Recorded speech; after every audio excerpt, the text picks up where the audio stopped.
Kinan Arka Adrian, pemuda berusia hampir 21 tahun. Mengalami sebuah masalah yang membuatnya harus berjuang keras guna membayar kuliah. Pekerjaannya sebagai model pun sedang sepi job. Sementara ia membutuhkan uang dalam jumlah besar. Guna menutupi hutang orang tuanya dan juga membiayai pengobatan sang ayah tiri yang selama ini sudah mengasuhnya seperti anak sendiri.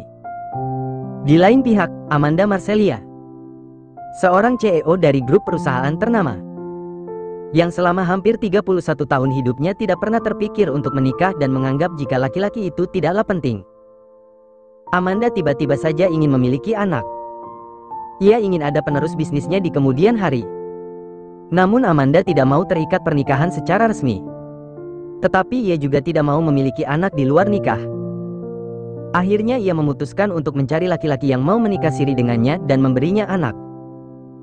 Tentu saja dengan bayaran yang tinggi. Pada saat yang bersamaan, ia bertemu dengan Kenan Arka Adrian, yang juga tengah mencari pekerjaan tambahan. Pagi itu, di sebuah penthouse bergaya minimalis dengan warna monokrom, seorang wanita cantik berusia hampir 31 tahun, bangun dari tidurnya yang lelap. Ia melangkah menuju dapur, menyiapkan segelas kopi hangat, lalu membawanya berjalan menuju ke sebuah kursi di dekat kaca besar, yang menyajikan pemandangan ke arah gedung-gedung tinggi menjulang. Amanda Marcelia Louis, begitulah nama wanita itu. Ia duduk dan meletakkan kopi paginya pada sebuah meja. Tangan kanan wanita itu lalu meraih sebuah iPad yang berada tak jauh dari sana. Ia pun membuka media berita dan membaca kabar apa saja yang terjadi pagi itu. Setelah beberapa paragraf ia mulai meminum kopinya, lalu lanjut mencari artikel-artikel lain yang menurutnya menarik untuk dibaca. Ketika hampir 30 menit berlalu, Amanda kemudian berjalan menuju kamar mandi. Melepaskan pakaian tidur yang menutupi tubuhnya, hingga terjatuh ke lantai. Ia masuk ke dalam shower room dan menyalakan keran. Air hangat menerpa tubuhnya yang mulus dan seksi. Tak lupa ia juga membasahi rambutnya yang panjang sedada. Ia menyemprotkan shower gel pada shower puff, lalu menyapukan busa yang dihasilkan ke seluruh tubuh. Kini kulitnya yang berwarna putih bersih terlihat penuh dengan sabun. Usai membersihkan diri, ia mengeringkan rambutnya dengan hair dryer. Memakai body butter beraroma mus, dilanjutkan parfum dengan wewangian yang sama. Ia lalu beralih ke lemari dan memakai pakaian kerjanya. Sebuah rok bodycon mini hitam dipadu dengan kemeja putih ketat, yang memperlihatkan bentuk tubuh serta dadanya yang penuh. Kemudian dilapisi dengan blazer berwarna hitam, serta high heels berwarna senada. Lalu ia beralih ke meja rias dan memakai sunscreen serta cushion. Sesaat setelahnya ia tampak mengoleskan eyeliner pada kedua kelopak matanya. Serta tak lupa sentuhan warna lipstik yang merah menyala. Sebuah aturan yang terbalik bagi sebagian perempuan, di mana mereka biasanya memakai makeup terlebih dahulu, sebelum mengenakan pakaian. Tetapi Amanda tidak peduli sama sekali. Jika ingat ia akan memakai makeup terlebih dahulu. Namun jika tidak, ya seperti inilah adanya. Menurutnya hidup itu harus sekali-sekali mendobrak aturan, meskipun itu memiliki resiko. Usai meraih tas kerjanya yang seharga ratusan juta, wanita itu lalu melangkah. Di bawah penthouse sebuah mobil sudah dipersiapkan untuknya. Seorang supir membukakan pintu mobil dan Amanda pun masuk ke dalam. Perjalanan pagi itu cukup lancar. Saat tiba di kantor, ia sudah ditunggu oleh banyak karyawan. Mereka semua berdiri sekedar untuk menyapa atasan mereka tersebut. Amanda yang cantik berjalan dengan penuh wibawa, serta senyum tipisnya yang disebar kemana-mana, membuat banyak karyawan laki-laki yang masih single menghalu untuk menjadi pasangan wanita itu. Sementara di sudut lain ibu kota, seorang pemuda tampan berusia hampir 21 tahun bernama Kinan Arka Adrian tampak tengah duduk di samping ayah tirinya, yang kini terbaring di rumah sakit. Laki-laki itu terlihat lemah, karena penyakit ginjal yang diderita sejak lama telah menggerogoti tubuhnya. Papa gimana sekarang?" tanya pemuda itu. Ia tahu jika kondisi sang ayah tiri memburuk dari hari ke hari. Namun ia selalu berharap akan adanya keajaiban di setiap harinya itu. "Papa baik-baik aja, Arka. Kamu nggak usah terlalu mikirin papa, pikirin aja kuliah kamu." "Tapi, Pa, Arka mau papa sembuh." "Udah sulit nak, ginjal papa sudah akut. Paling ya, cuci darah beginilah yang bisa papa lakukan. Mau ganti ginjal pun, kita akan butuh biaya besar.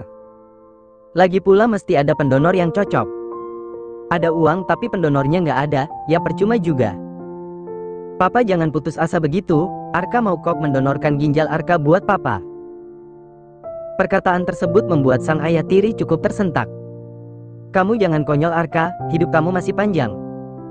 Kamu masih membutuhkannya, biarin papa begini. Toh juga kalau papa meninggal, kamu dan ibumu gak akan punya beban lagi. Arka gak suka papa ngomong begitu. Raut wajah Arka berubah marah, sekaligus sedih. Arka akan tetap berusaha supaya papa sembuh. Kalau papa nggak mau ginjal Arka akan usahakan cari uang dan juga pendonor lain. Arka, Pa, udah. Nggak usah ngomong lagi. Papa udah menyelamatkan ibu yang dulunya hamil, tapi nggak punya suami. Papa udah menghidupi kami berdua selama ini, sekarang giliran Arka membalas budi ke papa. Arka nggak mau dengar papa membantah Arka lagi, Arka sayang papa. Air mata merebak di pelupuk mata sang ayah tiri. Tak disangkanya anak yang dulu ia selamatkan statusnya lantaran si ibu hamil di luar nikah, kini telah tumbuh menjadi anak yang begitu baik. 21 tahun yang lalu, ia menemukan ibu Arka ingin bunuh diri. Lantaran wanita itu hamil dengan seorang pria asing atau bule, dan bule tersebut pulang ke negaranya tanpa kabar.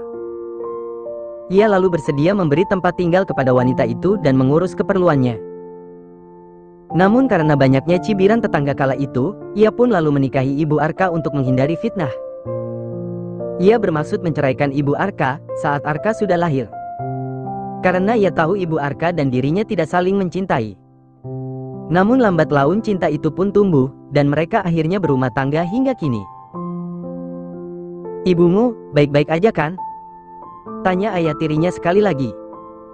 Baik-baik aja, ada Rianti yang nemenin ibu. Nanti malam ibu kesini, soalnya masih harus jualan kalau jam segini. Jawab Arka. Apa rentenir itu masih datang? Ayah tirinya melontarkan pertanyaan yang membuat Arka mendadak terdiam.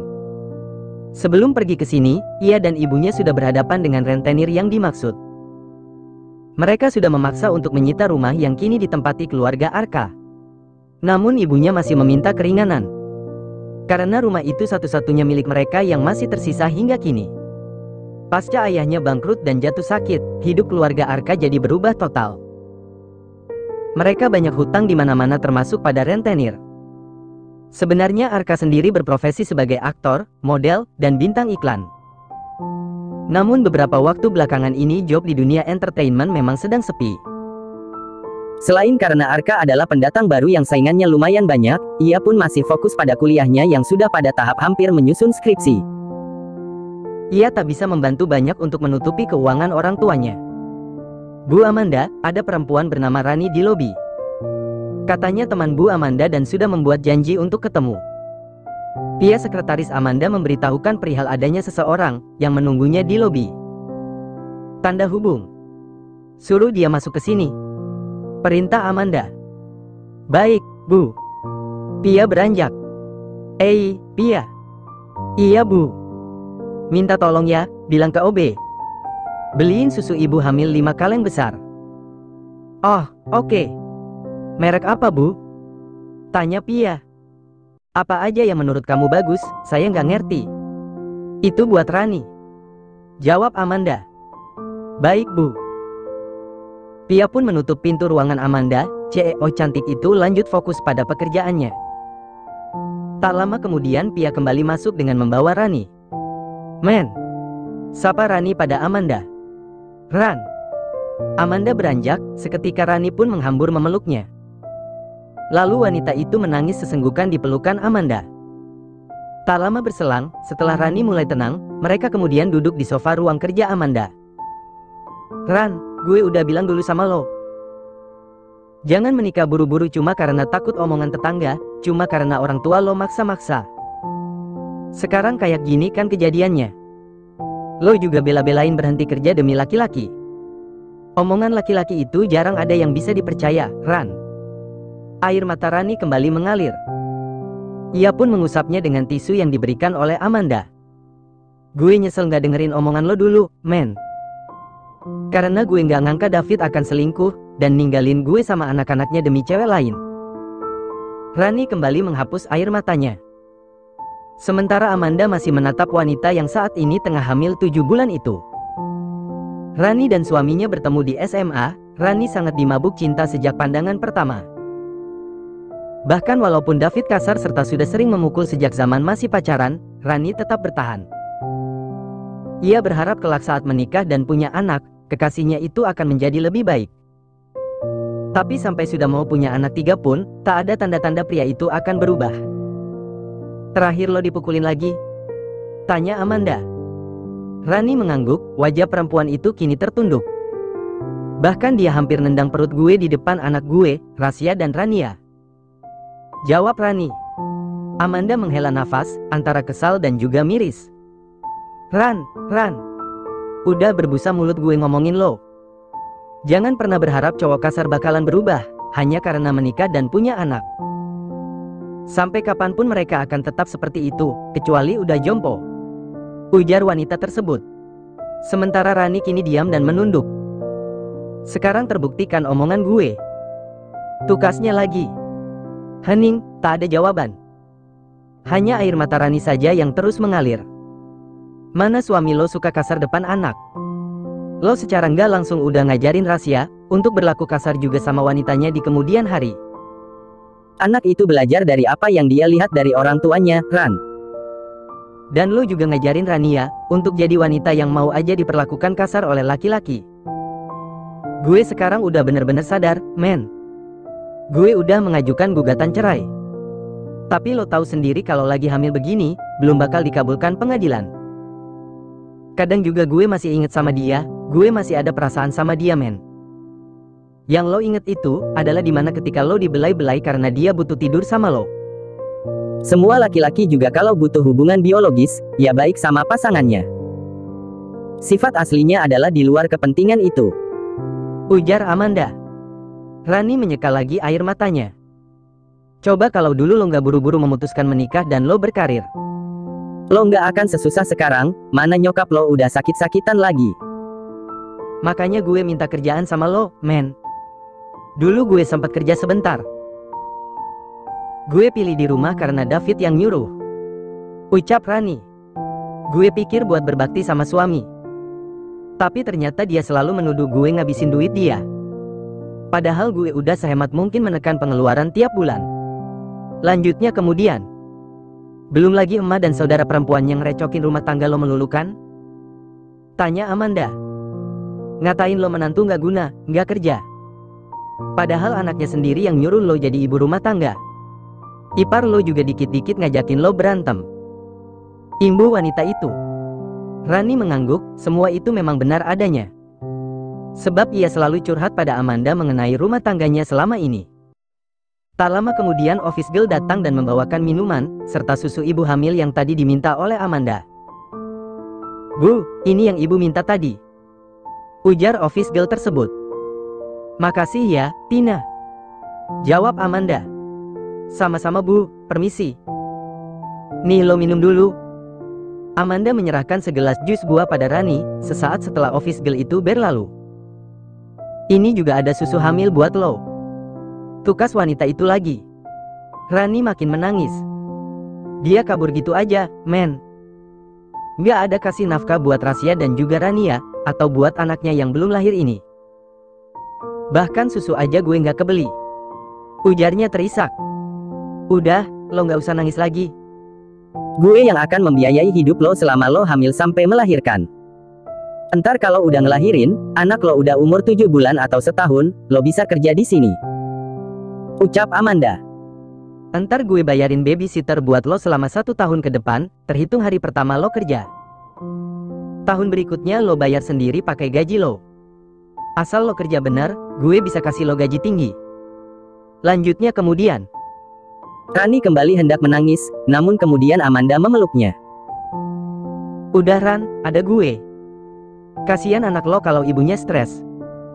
Selama gue masih ada, lo dan anak lo nggak akan gue biarin kelaparan atau kekurangan. Makasih, men. Lo temen yang selalu ada buat gue."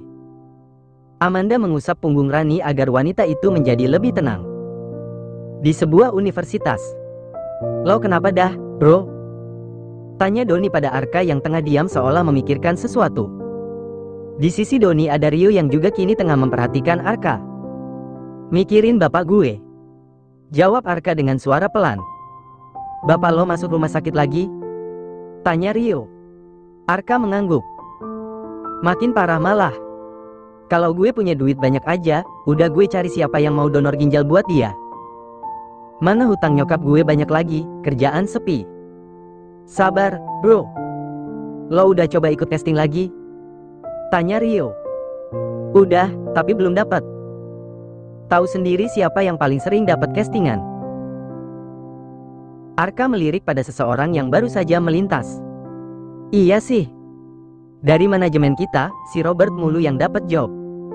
Ujar Rio. Ada main kali dia sama manajer kita. Celetuk Doni. Tahu dari mana lo? Tanya Arka heran. Ya kali aja, siapa tahu. Soalnya dia mulu yang diprioritaskan sama Pak Jeremy. Kali aja ada udang di balik tepung kanji. Jawab Doni. Lengket dong. Canda Rio. Yoi, lengket. Zaman sekarang mah apa juga dilakukan buat cepet tenar. Lawan jenis, sesama jenis juga diembat, biasalah. Doni sewot panjang lebar. Apa juga dilakukan ya, bro? Tukas Rio. Bro. Lo butuh duit banyakan sekarang?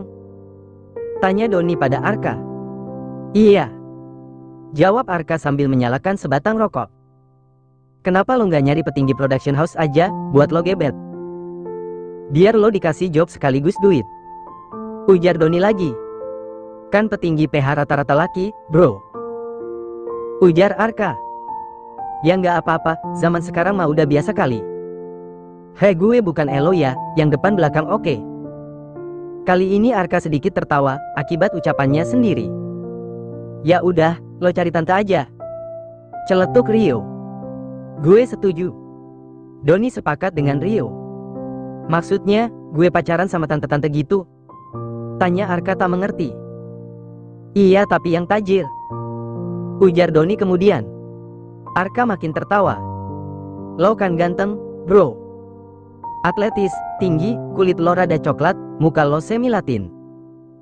Laku lo pasti. Rio bersemangat. Bisa-bisanya lo berdua sebagai temen ngasih solusi yang membagongkan model begitu. Ujar Arka. Duitnya kenceng, bro. Tukas Doni. Lo tahu Luke, temen gue yang anak fakultas teknik? Lanjutnya lagi. Iya tahu, yang pakai Tesla item kan? Tanya Arka. Nah iya, lo pikir itu Tesla dapat dari mana? Doni balik bertanya. Dari mana emang? Arka mengerutkan dahi. Tantenya lah. Jawab Doni. Dia dipiara. Tanya Arka tak percaya. Lo pikir dia anak orang kaya? Lagi-lagi Doni melempar balik pertanyaan. Maide. Jawab Arka. Kagak ege, sebelum itu orang tuanya Kang Gorengan. Abis itu dia ketemu itu si tante kaya raya. Dibeliin apartemen, mobil gonta-ganti, duit ngalir terus. Sekarang orang tuanya buka usaha jual beli mobil bekas. Ucap Doni. Gue nggak mau ah. Entar tantenya malah ngatur-ngatur hidup gue lagi. Gue masih bisa berusaha dengan cara lain. Lu mah sayang, bego. Rio menimpali. Ganteng begitu. Gue kalau jadi lo, gue cari tante paling kaya dan gue pacarin. Lanjutnya lagi. Yoi, udah enak, dibayar lagi. Cuma belai-belai dia doang sama antar jemput. Paling ekstrim ehem-ehem di ranjang. Itu juga enak. Doni menambahi. Arka tertawa saja dengan tingkah kedua temannya itu. Sementara di kantor, Amanda kini masih berbincang dengan Rani. Tak lama kemudian Nindya teman mereka yang sudah lama menetap di Australia pun datang. Meski sejujurnya telah janjian sejak semalam, namun baik Amanda maupun Rani tetap bersemangat. Karena sudah bertahun-tahun tak saling bertemu dengan Nindya. Nindi. Amanda dan Rani bersorak kegirangan ketika Nindya masuk. Mereka bertiga pun saling berpelukan. Suasana bertambah haru ketika Nindya ternyata membawa serta kedua anaknya, Michelle dan Harlan. Buah pernikahannya dengan lelaki asal Australia. Mereka bertiga saling melepas rindu. Nindya juga sudah diberitahu perihal yang dialami oleh Rani, dan ia pun sangat bersimpati. Setelah beberapa saat Rani akhirnya pamit terlebih dahulu, karena ia meninggalkan dua anaknya pada sang ibu yang sedang sakit-sakitan. Sementara itu kini Amanda dan Nindya melanjutkan obrolan sambil makan siang, di restoran yang berada di bawah kantornya. Lo nggak bercita-cita menikah, men? Tanya Nindya pada Amanda. Dengan santainya Amanda menggeleng sambil melahap makanannya. Buat apaan? Lo nggak lihat Rani tadi gimana? Ya kan nggak semua cowok begitu, Oneng. Gimana gue bisa tahu ada cowok baik? Yang namanya manusia itu kan kalau mau deketin orang ya, pasti baiknya aja yang ditunjukin. Mana ada cowok mau deketin kita terus dia ngomongin keburukannya, pasti dia bagus-bagusin dirinya lah. Pas terlanjur nikah, baru tahu boroknya gimana. Ya lo perbaiki diri dan berdoa supaya dipertemukan dengan yang baik. Gue nggak mau calenge diri gue untuk sesuatu yang belum pasti, Nin. Apalagi masalah ikatan resmi secara hukum dan agama. Mau pisahnya nanti ribet, kalau Zong. Mesti ke pengadilan lah, sidang ini itulah. Nindya tertawa, sahabatnya itu masih tidak berubah sejak terakhir bertemu. Amanda belum juga mau merepotkan diri dengan urusan pernikahan,